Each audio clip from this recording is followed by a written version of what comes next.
Great. It's great that you're here, everyone. We've taken upon ourselves this month to learn the book of Proverbs, so it would be a great idea for us to know a little bit about Solomon, as well as really dive into chapter 1. So King Solomon is the author of Proverbs, known also as the book of Mishlei.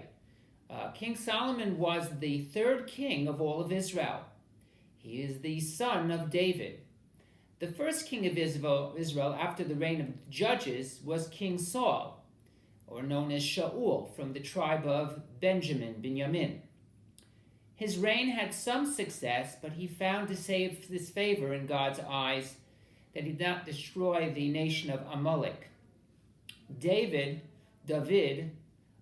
first came into Shaul's life both as an agent to fight against Goliath, and he also became his personal musician to deal with his melancholy, and ultimately actually became his son-in-law and second in command of King Shaul. But there was a lot of friction, and Shaul dies, and David becomes the king.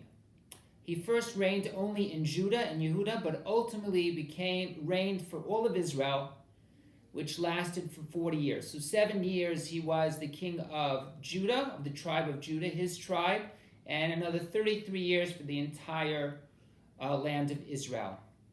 Out of many sons, Solomon, Shlomo, was chosen. He actually started his reign at the age of 12, and he reigned for 40 years, approximately BCE, from 9070 BC to 931 BCE. Actually, the Book of Kings says that his second year of his reign is when they started building the temple, was 480 years since the Exodus of Egypt. So imagine us nowadays thinking about similar to the time of Christopher Columbus. We don't have any works, so we don't know that King Shaul had any works that were recorded, but we do have works of David HaMelech, King David, as we spend time studying the book of Tehillim, the book of Psalms, which David wrote much of it and edited as well. King Shlomo, Solomon, actually has 3 works. The Song of Songs, called Shir HaShirim, the book of Proverbs, Mishlei, which we'll be studying, and Ecclesiastes, called Koheles. One of the tradition is that he wrote them at different stages in his life. And we'll discuss that further on in our time.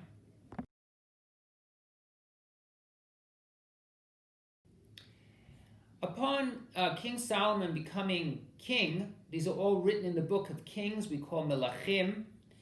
It relates that he had a dream that God appeared to him. And Hashem asked him, what is it that I should grant you? What would you like to help you as king? So King Solomon, in the verses, ultimately saying, you've been so kind to me, I'm a young person. And as I said, the tradition is he was 12 years old at the time.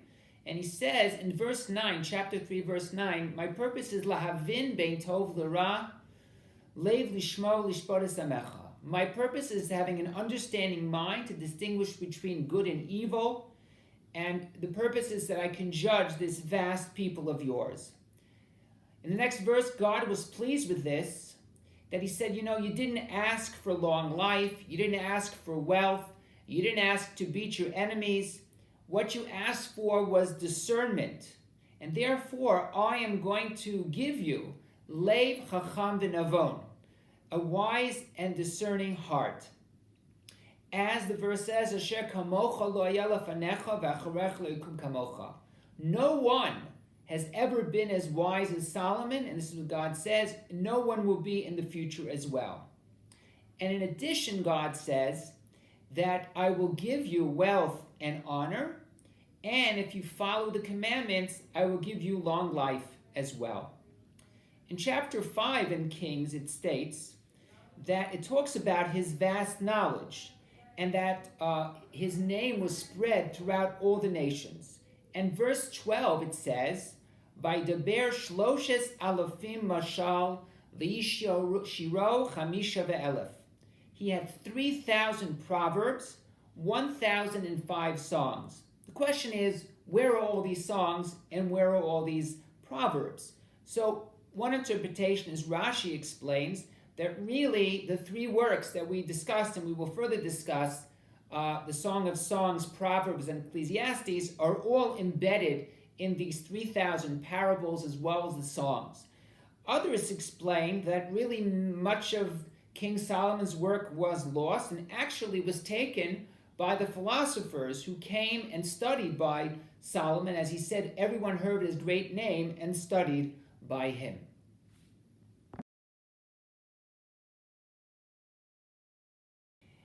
Let's talk a little bit about the three works of King Solomon. That is Shir HaShirim, Song of Songs, Mishlei, Proverbs, and Koheles, Ecclesiastes. As we will see in the beginning of Proverbs, all three use the concept of what's called Melitza and Mishlei, proverb and moral understanding.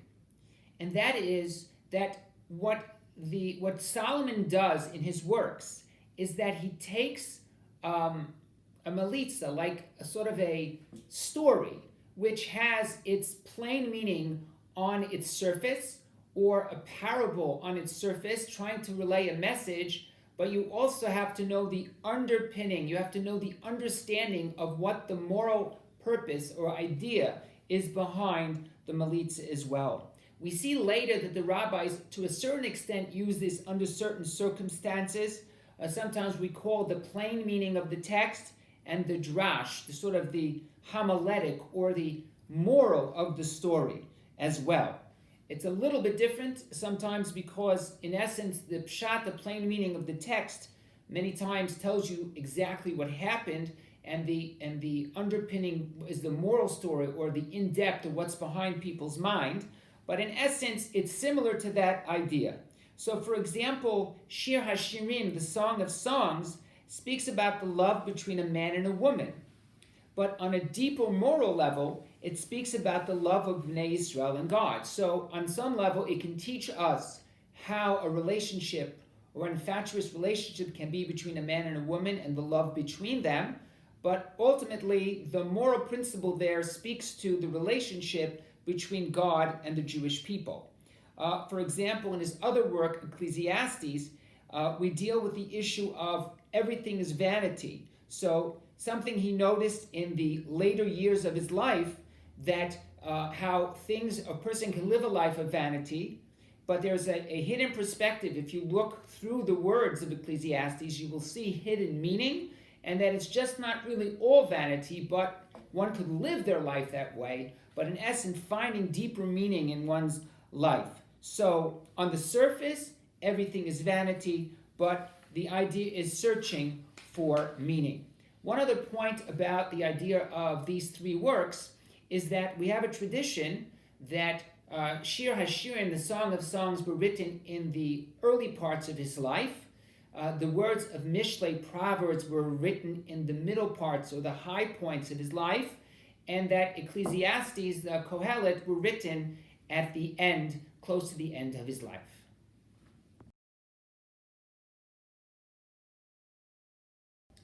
So let us begin with Proverbs chapter 1, where King Solomon tells us what we should be looking for and how we need to introduce ourselves to knowledge and Proverbs.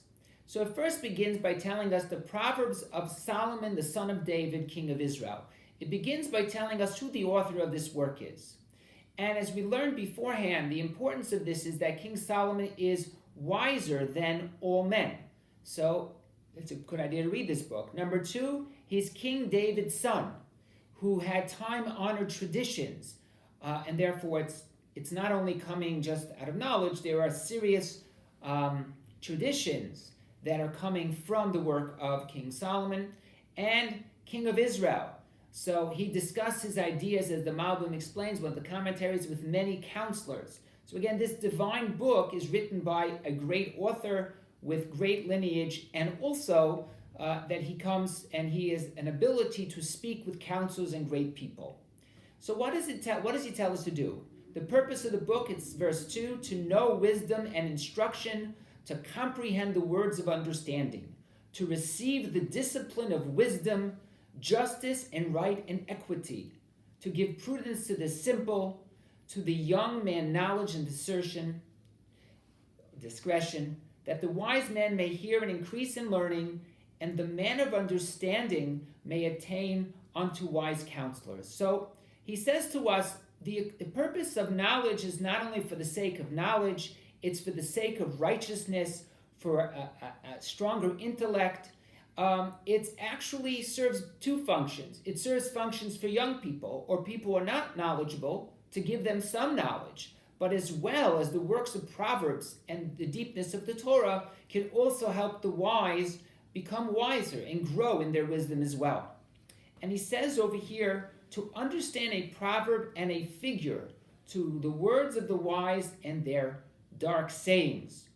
So actually, if you think about this, we mentioned earlier, there are two aspects over here, at least according to this interpretation, proverb and figure, which means structure, right? Or for example, you think about, take any type of play or take any type of show. My son is reading Harry Potter now, and so we're watching some of the movies and discussing some of the books.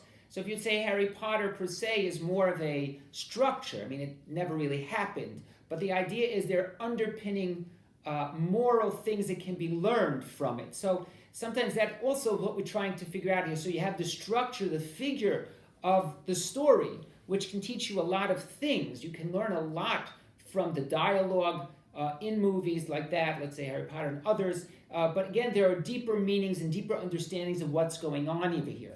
So it's basically understanding a riddle, or another word, an epigram, it seems to be a nice word, that, so there's the plain meaning of its surface and its deeper meaning, and understanding its deeper meaning, depending on a person's age. And this we also find sometimes in what we call midrashim. The rabbis learned from King Solomon. They would say a midrash, so children understand it in one way. It doesn't have to be literal. Certain midrashim don't have to be literal. But again, for children, it's a way for them to relay a message so they get some knowledge of it. And adults can value some of that. As I said, some of that may be true. But the essence is it's really the adult is getting the deeper message. And that's what King Solomon is saying to us, to understand a proverb and a figure, to understand both the melitza, both the figure as well as the proverb itself.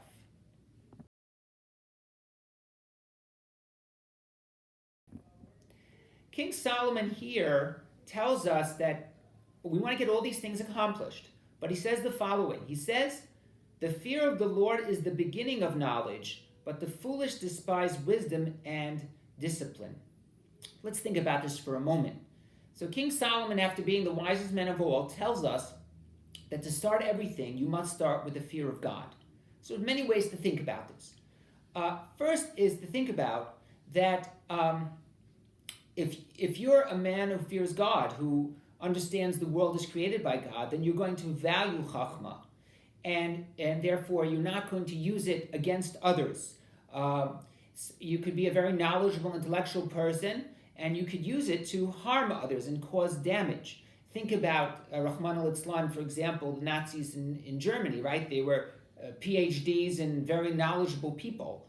But again, they use it to harm and murder. So therefore, if you're going to have a concept of knowledge, you have to have a prerequisite. And that is that you value the fear of God to oversee your character in how you're going to learn and use knowledge.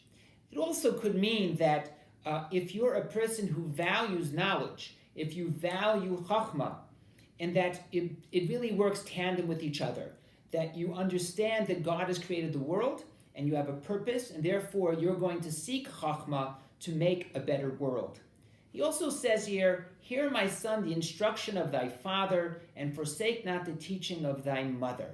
Again, looking at this on two levels, right? Many of us learned many things from our father and the teachings of our mothers.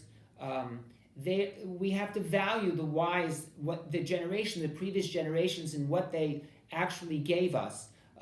Experience, thoughts. Many times, I'm sure many of you have said, I was, when my mother said these things to me and my father said these things, and now I'm repeating them myself.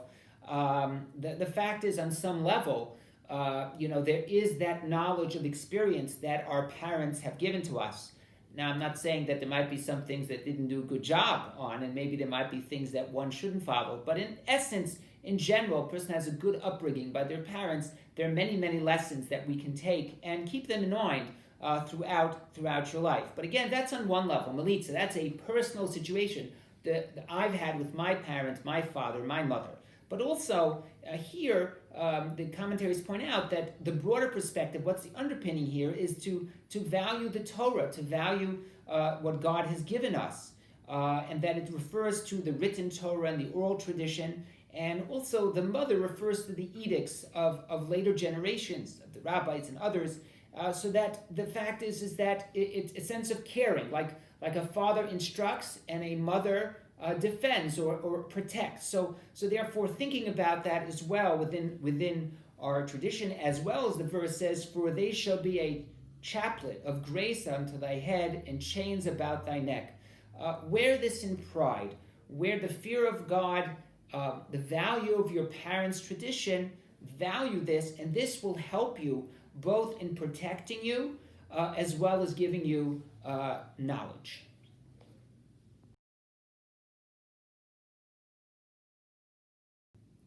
In verses 10 through 21, very fascinating, that King Solomon, Shlomo HaMelech, starts with trying to tell an individual to avoid sin, and specifically uses the example of what our parents would tell us: stay away from those bad boys, all right?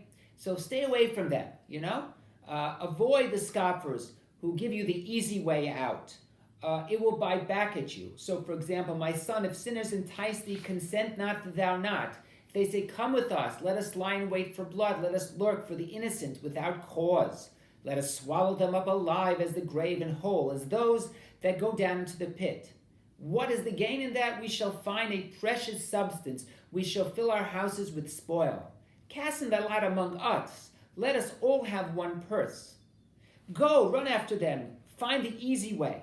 And if you remember that Shlomo HaMelech talks to us about Chachma, knowledge, this is an easy way out. Find some bad guys, loot, find places, get the money, ambush people, rob people. That's going to get you wealth, and you're going to do well. So in verse 15 it says, "So my son, walk not thou in the way with them, restrain thy foot from their path. For their feet run to evil, and they make haste to shed blood. For in vain the net is spread in the eyes of any bird, and these lie in wait for their own blood. They lurk for their own lives. So are the ways of everyone that is greedy of gain. It taketh away the life of the owners thereof." As it says, you're going to run around with these bad boys. You're going to get in trouble. You're going to speed down the highway. You're going to get in an accident. You're going to be in real big trouble. All these things here they're speaking to. King Solomon is speaking on a plain level. Absolutely. Your parents say, watch out with those hoodlum boys, and as was the Yakety Yak song, right? Be careful, right? So the point is that you want to gain wealth through bloodshed, it's going to get back at you. Now, again, that is sort of the broad perspective, and there's a lesson there, obviously, to avoid bad crowds. And we'll actually, at the end, speak about that a little bit more. But the idea being here is we're also talking about one's personal growth in avoiding sin as an individual, separate from the outskirts. How are you going to take the knowledge that I'm giving you? Are you going to seek it? Are you going to work for it? And that's what he says here in verse 20 and 21. He says, "Wisdom crieth aloud in the streets. She uttereth her voice in the broad places. She calleth at the head of the noisy streets, at the entrances of the gates in the city. She uttereth her words." So here, the words of wisdom, the feminine is used, cries out in the street. And this is pointed out by the Vilna Gaon. He says that evil lies in wait, right? Sneaky, he's trying to make sneaky things. But the knowledge of Torah is available It's not afraid. It's going to tell the truth, and that's worth noting. So again, as I mentioned to you, from a Melitza point of view, from a riddle point of view, from a plain meaning of the text, we're telling you to avoid bad places and bad people, and there's no question about that, and that's a wonderful lesson in its own. But again, we're here dealing with personal growth, and the fact is that it's calling out to you. It's almost like wisdom is available. You can find it. You can search it. It's available. There it is, and therefore it's calling out to you, and grab it any way you can.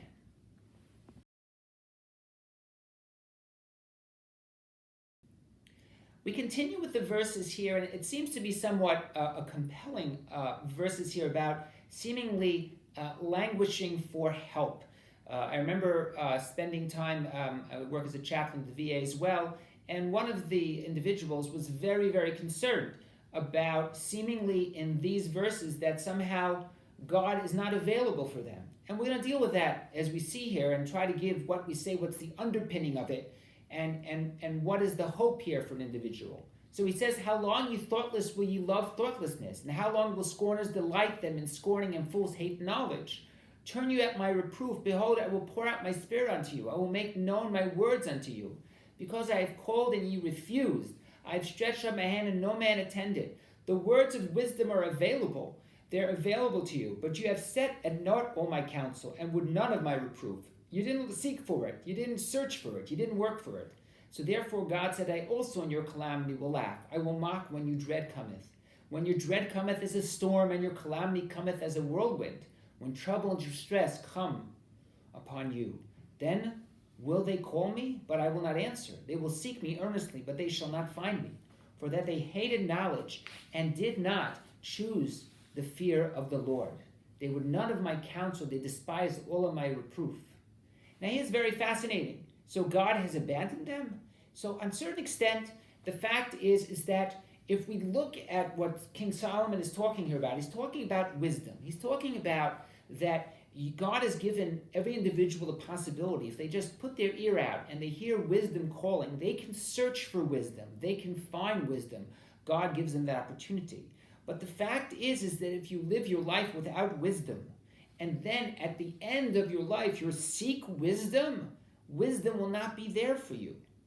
You will call to wisdom, but it will forsake them. You need time for wisdom. Somebody who lacks education is not going to be able to get it all at once. And therefore, it's very possible that one could repent. And there's nothing disagreeing with that. God always seeks a place for repentance. But again, a person has to be in that place as well. But if a person is seeking wisdom at this point, if they have not put the effort into wisdom, wisdom will leave them. And therefore, as the verse says, therefore shall they eat of the fruit of their own way, in their own life, and be filled with their own devices. For the waywardness of the thoughtless shall slay them, and the confidence of fools shall destroy them. And that's what King Solomon is telling here, is that you, number one, put the fear of God, and number two, work on knowledge. It takes work. However, at the last verse, but whoso hearkens unto me shall dwell securely and shall be quiet without fear of evil. If you seek knowledge, the person will feel secure with themselves. They will understand that they lived a right life. And as Rashi explained, not only in this world, but in the next world as well, they will benefit from the knowledge and the insight and the working with the fear of God and knowledge.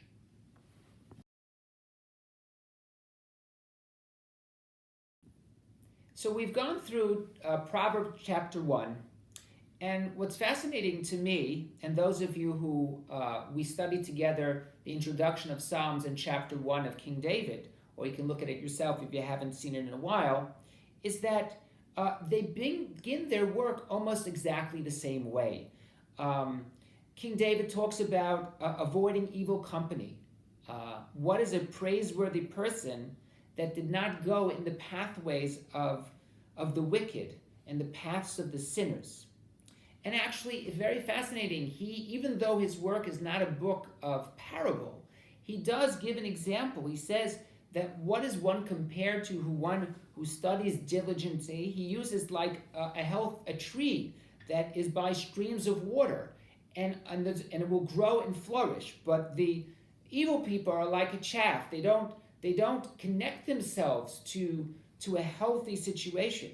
And it's fascinating that King Solomon, again, seeing himself as the son of David and the significance of his works, and as we mentioned earlier, his connection to his father, and always attaining and thinking about the discipline and the words that his father had given him, how to live his life, tells us also to cling to the fear of God and wisdom, and also to avoid the evil ones, even though he himself uses a different a parable to that.